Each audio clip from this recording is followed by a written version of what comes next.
It happened in the winter of 2021 when I started my first job at an old department store in a small town in Pennsylvania. It was one of those places that had been around forever, its shelves stacked with outdated merchandise, the flickering fluorescent lights buzzing faintly overhead. I'd taken the job out of desperation, eager for a paycheck, and I wasn't picky about what I had to do. The manager, a quiet, pale man named Mr. Hensley, gave me a quick tour and handed me a set of keys, barely making eye contact as he explained my duties. He mentioned one thing before leaving for the night: never go down to the basement alone. I laughed at first, thinking he was joking, but his expression never changed. He just said if I heard anything from down there, I should ignore it. The place was old, pipes groaned, the heater rattled. It was nothing, he insisted. I nodded, but deep down the warning sat heavy in my gut. The shift started off normal enough. A handful of late-night shoppers came and went, leaving me alone with the hum of the registers and the faint clicking of the security cameras. Around midnight, the store was empty, and I busied myself restocking shelves, trying to ignore the unsettling stillness of the place after hours. That's when I heard it, a soft knock. I froze, my eyes darting to the entrance. The doors were locked, the parking lot empty. The knock came again, but it wasn't from the front. It was coming from inside the store. I swallowed hard, my hands tightening around the box of inventory I was holding. The knock came a third time, this time from the basement door. A slow, rhythmic tap, tap, tap. I told myself it was the pipes, the heater, some weird draft. But then the knob turned. The door didn't open, but I saw it. The handle twisting slightly to the left, then right, like someone was trying to test if it was locked. My breath hitched. The air in the store felt heavier, pressing against my chest. I stepped back, forcing myself to look away, remembering Mr. Hensley's words, "Ignore it, don't go down there." The tapping stopped. I forced myself to keep working, my ears straining for any sound. The store was silent again, but I couldn't shake the feeling that something had been there, watching, waiting. An hour passed, then two. Just as I was beginning to convince myself it had been my imagination, I heard something new. Footsteps. Not the heavy stomp of boots, not the shuffle of an animal. Bare feet, soft, uneven, coming from the basement door. They moved slowly, deliberately, as if whoever or whatever was down there knew I was listening. I stared at the door, my body locked in place. Then, with a quiet click, the overhead speakers turned on. At first it was static. A faint, crackling hum through the speakers lining the store's ceiling. Then underneath it something else. A voice. It was low, garbled, like a recording played backward. I couldn't make out the words, but I knew it was saying my name. The sound cut off suddenly, leaving only silence. My skin prickled, every hair on my body standing on end. My legs finally unlocked, and I bolted to the front counter, grabbing the store phone to call Mr. Hensley. My fingers fumbled as I dialed, my breath coming in short, sharp bursts. He picked up after 2 rings. I didn't wait for him to speak. I told him someone was in the basement, that the speakers had turned on by themselves, that I needed to get out of there. He was quiet for a long time. Then, in a voice that was almost too calm, he asked me something that made my stomach drop. "Did you see it?" I couldn't speak. My throat felt tight, my pulse hammering in my ears. "See what?" Mr. Hensley sighed, as if he had been through this too many times before. He told me to grab my things, leave the store immediately, and lock the doors behind me. I did exactly that. The moment I stepped outside, the air felt lighter, as if something had been pressing against me, and finally let go. I never went back. I didn't even pick up my last paycheck. But sometimes, late at night when the world is quiet, I hear it. That slow, rhythmic tap, tap, tap, like someone knocking from the other side.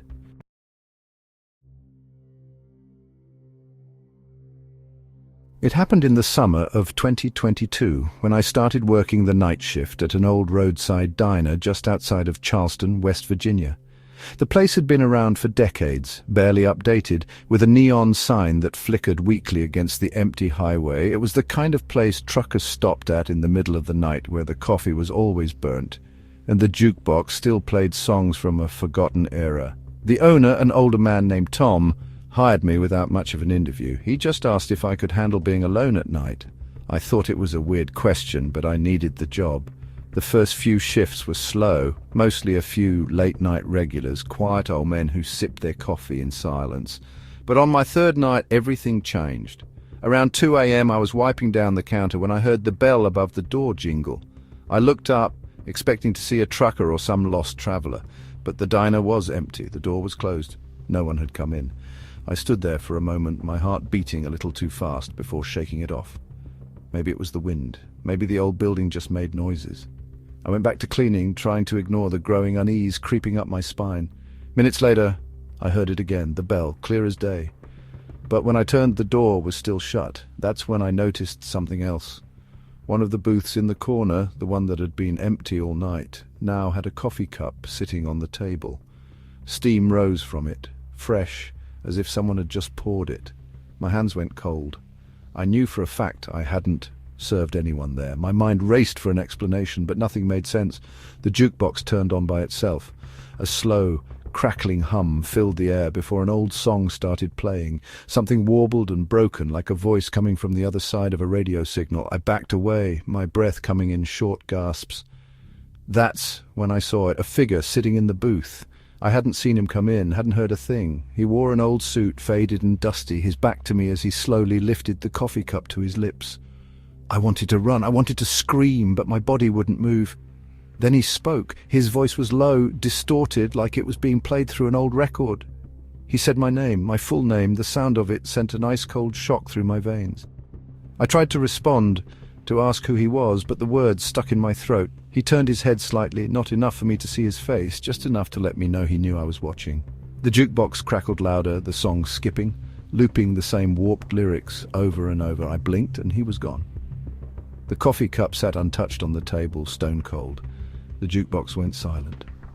The diner was empty again. I stood there, my body shaking, until the sound of a car pulling into the lot snapped me out of my trance. The headlights flooded the windows, and for the first time in what felt like hours, I could breathe.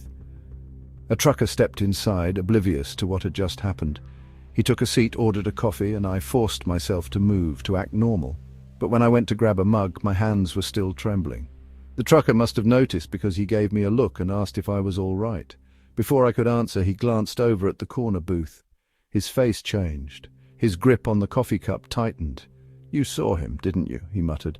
The word sent a fresh wave of chills down my spine. I could barely nod. He exhaled slowly, shaking his head, then leaned in just enough for his voice to drop. "That booth? It's been empty for 40 years. I didn't sleep that morning. I didn't even finish my shift. I left the keys on the counter and never went back. But sometimes, in the middle of the night, I swear, I can still hear it. That old song playing through the static and someone whispering my name."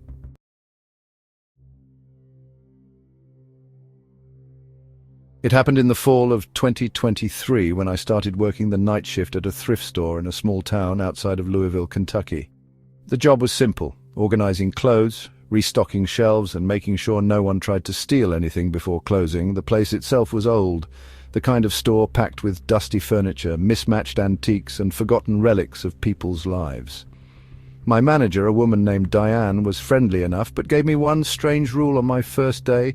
She told me to never go into the mannequin room after dark. I thought she was joking at first, but her face was serious. She said the store had a back storage room where they kept the old mannequins, the ones that weren't being used anymore.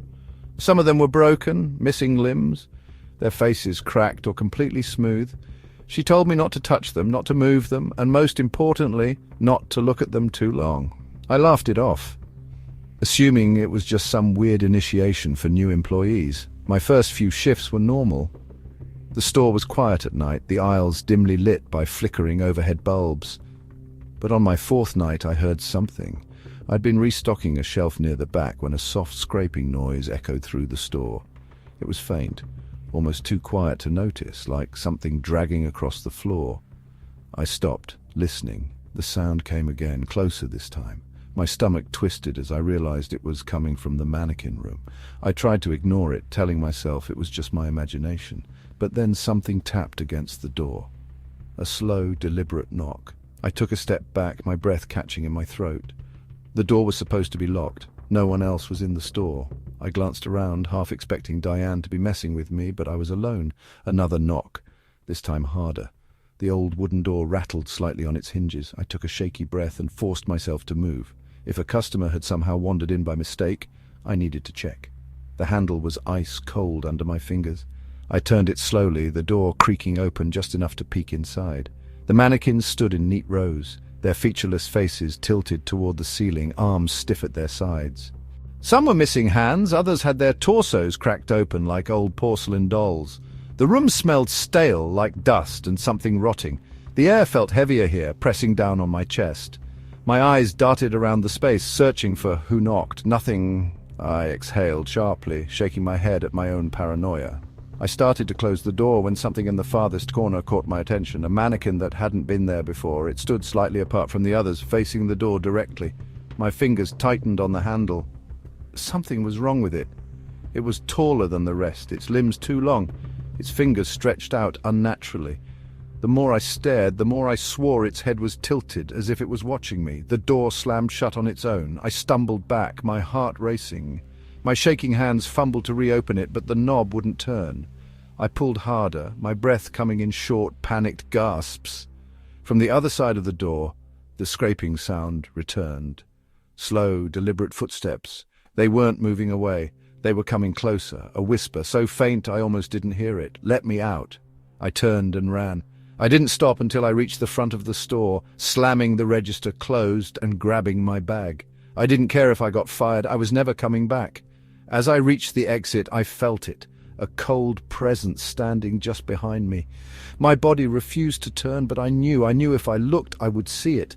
I yanked the door open and ran to my car, my breath shaking, my hands barely able to shove the keys into the ignition. The headlights flashed across the store windows as I pulled away. For a split second, I saw something standing in the doorway. It wasn't Diane, it wasn't a person, it was the mannequin, watching, waiting. The next morning, I got a text from Diane, just 3 words. "You looked, didn't you?" I never responded, I never went back. But sometimes, when I pass by empty storefronts, I swear I see them, mannequins that weren't there before, standing too close to the glass. And sometimes I think I see one move. One.